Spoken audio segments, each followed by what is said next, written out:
first, without further ado, let us go to the Zoom machine and say hello to the one and only, the inimitable, the incomparable, platinum Mike Perry. Great to have him back on the show. There he is, Mike Perry in the house. Mike, how are you? What's up, brother? I'm doing good, man. Where How are are you right? you? Where are you right now? Are you in your? Is that a shower behind you? What is going on? This is my bathroom, yes. Why are you in the bathroom? Because this is like the best room in the house for, I don't know, this little setup. I have like a light mirror right here and I can shut the door and the noise of the house won't bother our interview. Okay, well, I appreciate that. I appreciate you going to those lengths for us. It's great to talk. Sorry, it's not the greatest backdrop. No, it's great. Listen, I'll take you anywhere, Mike. We've done it in the car before. We've done it all over the place, side of the road. Okay, I have a lot to talk to you about, Mike, but I know you were watching last night. Could you give us off the bat your thoughts on the main event, Jake Paul, Tyron Woodley? What do you think? Well, first, I want to say that you were so great, and I was happy for how excited you were to be there in the limelight. I just want to say, man, it was really cool, and I thought you did a phenomenal job. Thanks, my man. But you're welcome. So, yeah, the main event, I kind of expected. I feel like I gave a breakdown of that at their first face-off when they faced off in Miami at the gym, Fifth Street Boxing Gym. And I said, I can see Jake taking a decision. He's got a good team behind him. He uses his feet well. He moved around. I said last night, he just had to really walk around. A lot of people think that, or what I see online, people are saying that T. Woodley chose not to win. I don't think that's the case. That's an insane thing to say. Yeah. But the difference between boxing and MMA, I mean, they don't get a win bonus. They probably just got paid what they got paid and then go out there and fight. But I thought Woodley did a really good job defensively. And, there came moments in the fight when he should have, and he did try to press a little more, but then he was pressing in like an MMA way where his head was up in the air and Jake was able to land a couple counter shots on his way in. And Jake keeps his distance really well. He runs really well. I know he's got strong legs. He runs a lot of miles in his training camp. And, it shows in the fight. But I feel like, I don't know, there was more that could be done. And I said last night on my Instagram that I feel like, with an opportunity or whatever, I would press forward and, it's fight to knock you out or get knocked out. And, I would take the shots if I had to.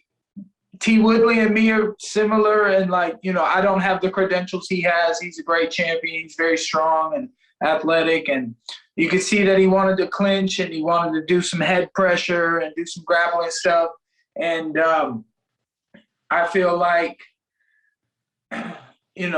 punching from the outside is something I have been focusing on a lot now in my boxing, my head movement, my footwork, and angling my shots from the outside with the straight jabs or the straight rights into a big uppercut or a hook. And didn't see T. Woodley kind of do that. And I also didn't see him put him on the ropes and try to keep him there and really work inside. That's something that I might have tried to do, but, so just Jake walking around at his distance with his length and just maybe pushing T. Woodley away, that gets him the win as the boxer. What they have done, what would they really just start backing up the whole time? Now, Mike, and that's a great assessment there. A lot of people might not know this. You actually sparred Jake Paul in the past. How many times did you spar him?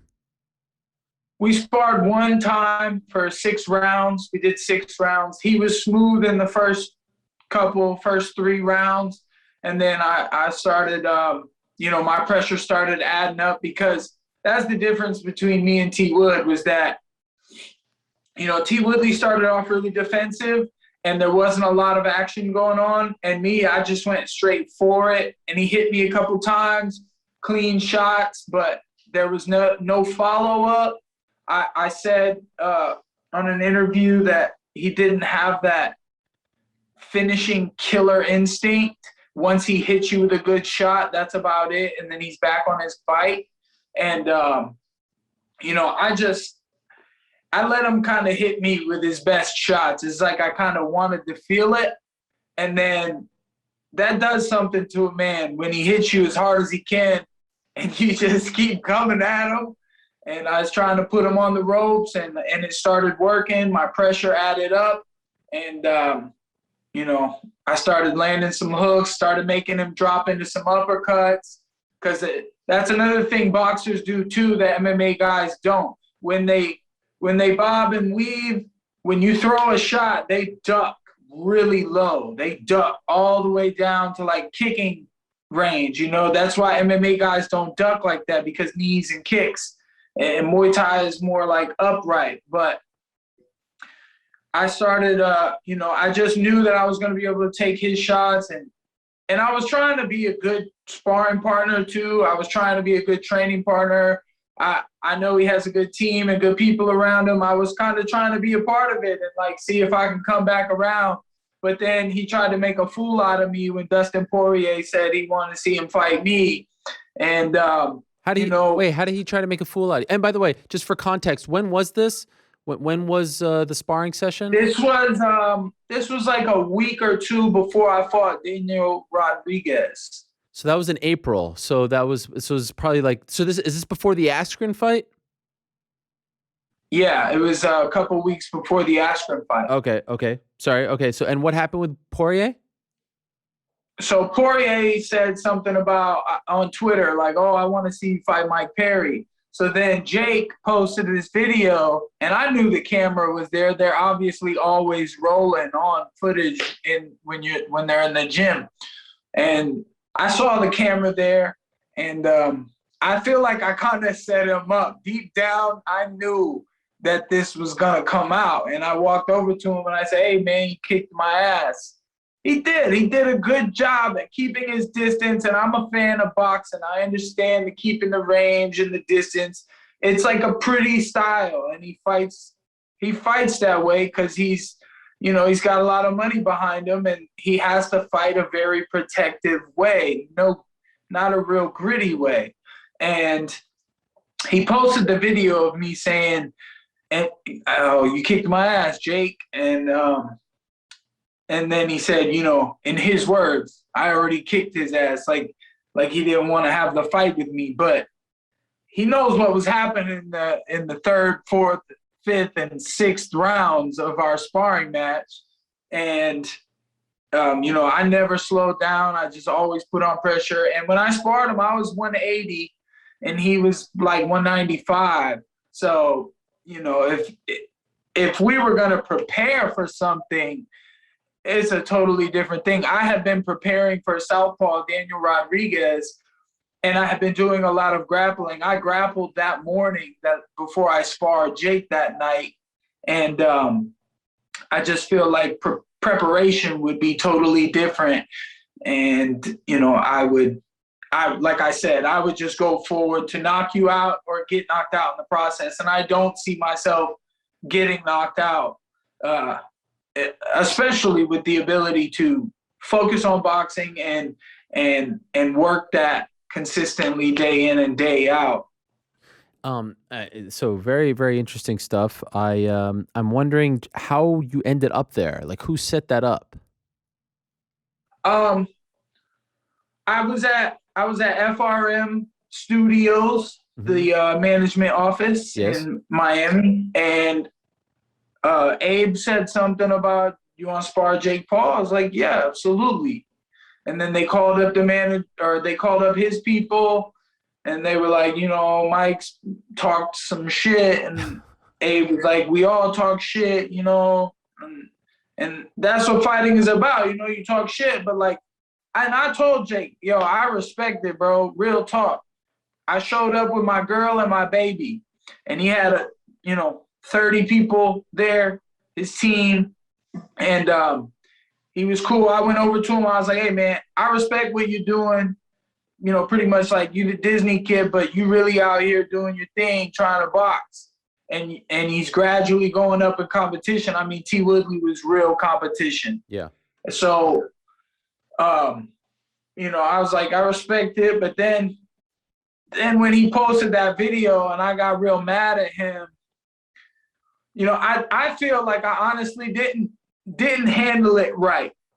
Like when Jake posted a video of me saying that we had worked together, even if he was talking trash or having me talk trash on myself, he was putting me out there on a platform that I didn't have necessarily.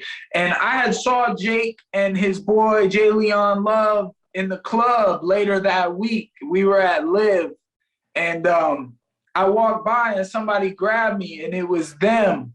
And I was talking to them for a second, and me and Jay Leon started poking each other in the nose.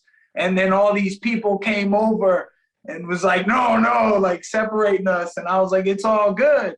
Like, we're cool. And Jay Leon tweeted about it and said, oh, it was like a good conversation, but he beat my ass. Well, I mean, let's run it, bro.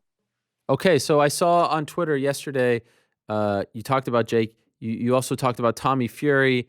You talked about Jay Leon Love, who's a part of the Jake Paul team, and was kind of somewhat part of the impetus of the Woodley fight happening because he was in the locker room when Woodley was in there for Askren and all that stuff.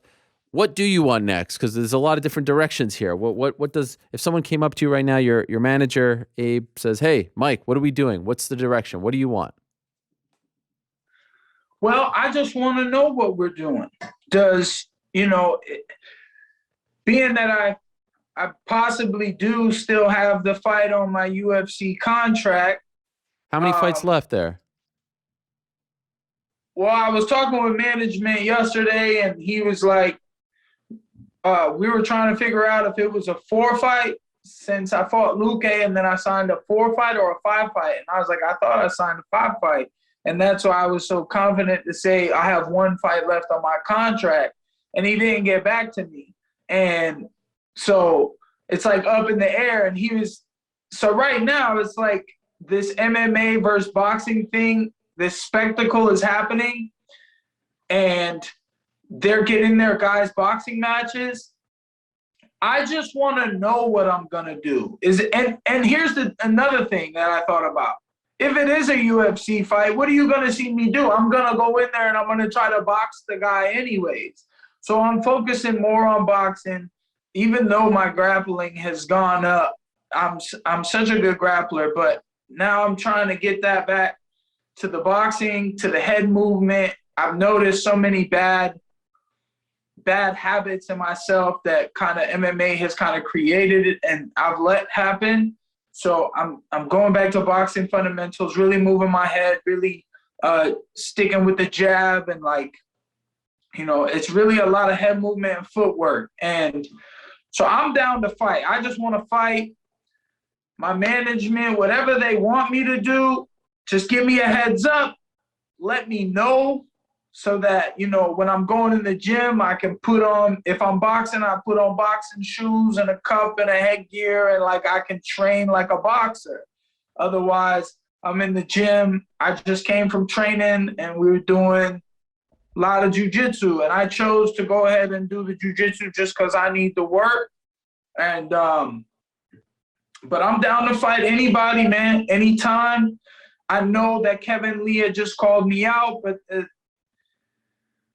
see, I was trying to give my team that control. I know my boy Julian Williams, my coach Julian Williams with Fusion XL, he really wanted me to put a lot of time in with the training, and that he deserves a UFC fight in the octagon with me in the corner, and like he deserves his time to really mold me and teach me after all these years we've had together, and it's come down to what the last one on contract. But my manager was talking like it would be no big deal for them to get me, because it would be a big fight.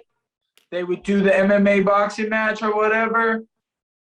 But I don't know what's gonna happen. He's talking like, oh, I'm trying to get you this matchup right now, and then UFC might be saying I might be waiting around until January. So I really don't know, man. It's really up in the air for me. All I know is I'm training hard, I'm working hard, and the way that I see it is like the way that life happens.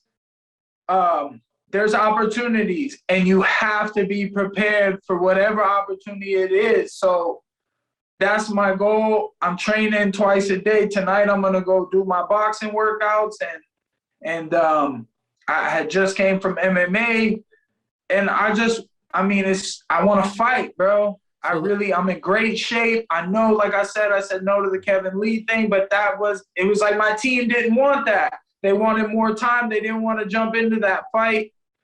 And I chose to not let that be my decision. I could have said yes after I watched the fight. Do you regret saying no? I was just like, what's that? Do you regret saying no? Okay, so let me just take a quick step back here, because for those that don't know, Kevin Lee was supposed to fight Sean Brady.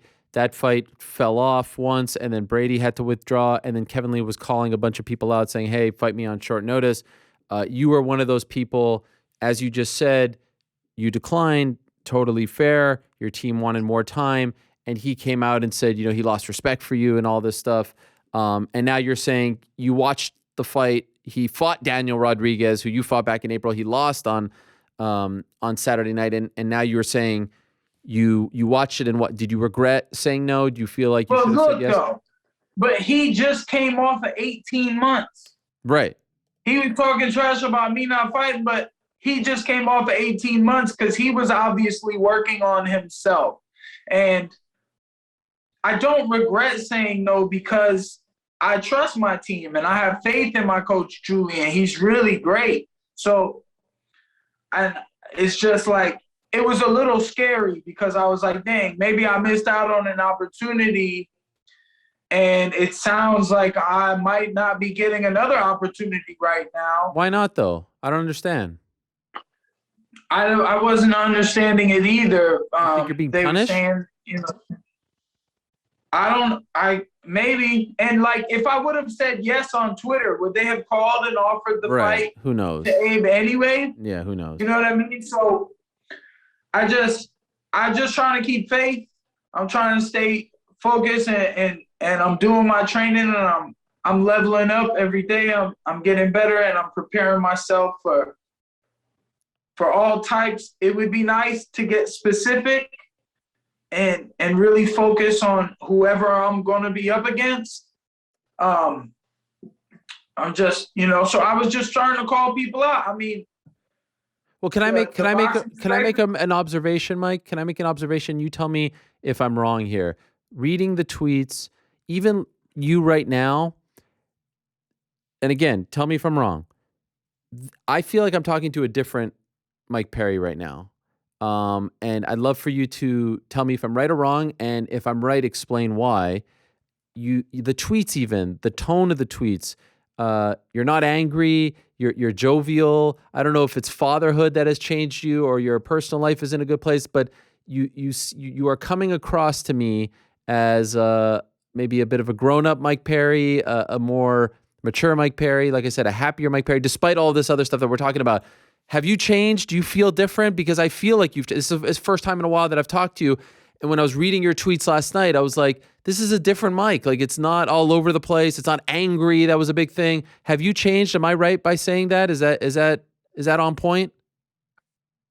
Yeah, I like to think I have changed, but as soon as I do that, the anger is still there. It's still there. It depends on the situation. I feel more like experienced in all types of situations. I've been through so many ups and downs, lefts and rights. And I mean, I'm going to get a little philosophical, I guess, here, but please. As my bank account gets smaller, okay, I find myself having more faith in God and just, being grateful for everything that I do have. And, just it just seems more to me like the more I try, the more I need to just let go and relax and allow things to happen, and just be grateful and thank God for everything I got. And I mean, it is what it is. I'm blessed in so many ways. I can take a hell of a punch. I can return a hell of a punch. And I just want to be better every day. It's nice to go into the gym, and it's weird because we fight each other. So we're being mean to each other, but at the same time, we're like, oh, I love you, brother. Like, thank you so much for punching me in the face today, man. Thank you so much. And life is just, when you get out of training, all your problems just feel much lighter. Do you feel like fatherhood has changed you? Absolutely. I have to be very, well, I don't know the word. Like, I have to just, he's going to be crazy. He's going to scream and he's going to be bratty and stuff. So it's like, you can't argue with a baby. You know what I mean? So you just you got to, like, console them and, like, take care of them. And life is good, bro. My girl, my baby every day.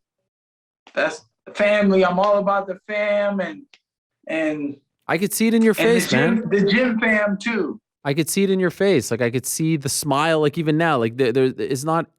Like, we've had moments. Let's be honest. We've had moments where you've gotten mad at me and other media members, and it just feels like you're in a good spot. Did you feel like last year? Did you feel like you were losing control a little bit? Didn't they make you go to anger management or something like that? Did that help? Yeah, it was educational, and that's what I'm saying. Is like, I have this experience now in all these areas, and I look back and I'm like, dang, man, I was really, like, stupid a lot, and I still am.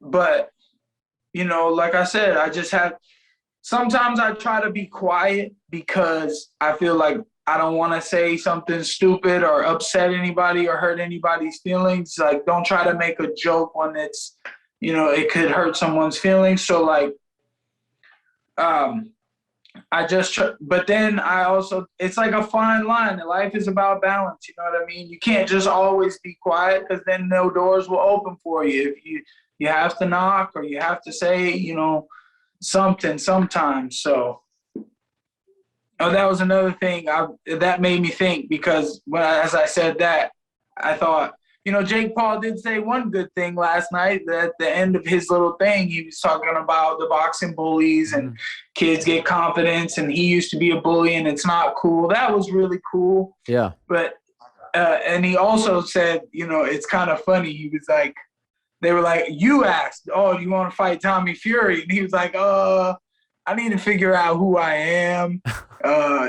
T. Woodley must have caught him with a good one, because he wants to figure out who he is now. Yes, he mentioned something about needing a haircut, which to me, his hair looks like it's cut every day, and going to the dentist. He did catch him with a good one. I mentioned something, and I'm curious, like, most fighters get into the fight game, get into prize fighting to get rich, right? That's the ultimate goal. Like, no one's just doing this for the fun of getting punched in the face. He's already rich. And so at some point, do you feel like he's going to say, yeah, this was cool, this was fun, I sold out my hometown arena, all that, but I already have millions of dollars. I don't need to keep doing this. Like, that's the thing that people say about Conor now. He has the money, so he doesn't have the same motivation as he did 6 years ago. Jake is coming into this as a millionaire already. So do you feel like he's not long for all of this? Because at some point, the novelty of getting punched in the face and sparring and cutting weight is going to wear off real quick. No, I mean, that's what I told him I respect about it. You know what I mean? He's a wealthy guy, and I don't know if he had to do this. Maybe he did have to do these things, him and Logan, because it was just, the opportunity for them to get a big check off pay-per-view. And it's a huge check for these guys. So it's not like me where I had to really work my way up, and I'm still trying to work my way up. It's still nowhere close to any type of money they get in one night. So, I mean, I'm sure now at this point, all the training that they've done, boxing is a part of them. And even if you see them fight once every 2 years, I'm sure they'll want to again, because they're the type of guys, especially Jake. They're crazy videos, and like they like to do fun stuff, and this is just there's an adrenaline rush like no other when you're in the middle of that arena and you're fighting. And so for you now, do you want to go down the boxing route? Like, if you could, would you like to take a break from MMA and see what's out there in boxing? Tommy Fury, Jay Leon Love, eventually get to the Jake Paul fight. Is that feels like what you're leaning towards? Am I right? Would you like to take a break from MMA and focus on boxing? I mean, I don't want to shut a door. Okay. I don't want to close a door that has gotten me so much in my life, just because, like, of course, I'm a fan of a lot of things in boxing. I do feel like the show looked a little funny at times. The setup, the ring, I don't know. Like, the octagon just seems, like I said, I don't want to shut any door. So if the opportunity is there, if somebody wants to fight me, that's it. I just want to fight. And I want to know what kind of fight I'm doing so that I can prepare for it. I have a pro boxing fight, but I took it on 2 days' notice when I was 2-0 as a pro MMA fighter. I took a pro boxing match against a real boxer, and he was 6-1. And I thought, oh, he's got one loss. I'm going to go in there. And I was just too slow for him. He was moving around, backing up the whole time, and I bring the fight forward. So knowing that now, like I said, what if T. Woodley just started backing up last night and made Jake come forward and then changed, the pace all of a sudden? Would Jake come forward? Would there have been any fight at all if T. Woodley did that? So, there comes time in there when you just got to bite down on a mouthpiece and go for it. And it doesn't matter whether it's the octagon or it's the ring. If a boxer wants to step in the octagon, I'll pull guard and rape him from the bottom. I mean, I don't think a boxer lasts that long in jiu-jitsu at all. But I'm an MMA guy right now. I am. So put me in the boxing ring and let me show y'all what I can do. I'll be prepared for any opportunity. Anybody who wants to fight me, I'm going to put on a show. Somebody going to bleed. Motherfucker's going to get cut open, and somebody might die. Okay, well, we hope not that, of course. No one wants to die. But I'm happy that you are in a good spot, Mike. I'm happy that you seem to have found some happiness at home. Fatherhood can do that, and I hope that you get what you want next. Great insight on the fight. Great analysis, my friend. Great to catch up with you. I appreciate the kind words, and we'll keep in touch, okay? We'll talk soon. Thank you so much. Shout out everybody who's been rocking with Platinum Nation, and we'll be back, baby. Better than ever. I appreciate it. Shout out Fusion XL, Coach J. Will, Technique Boxing, JT. Let's go. Shout out Ariel Helwani, the best new analyst. What do you call that job there? Listen, I call that Ariel Helwani's job. Okay, Mike? I call it Helwani's job, all right? The one and only. All right. I like it. Thanks, Ariel. Peace out, Mike. There he is. Platinum Mike Perry, kind enough to join us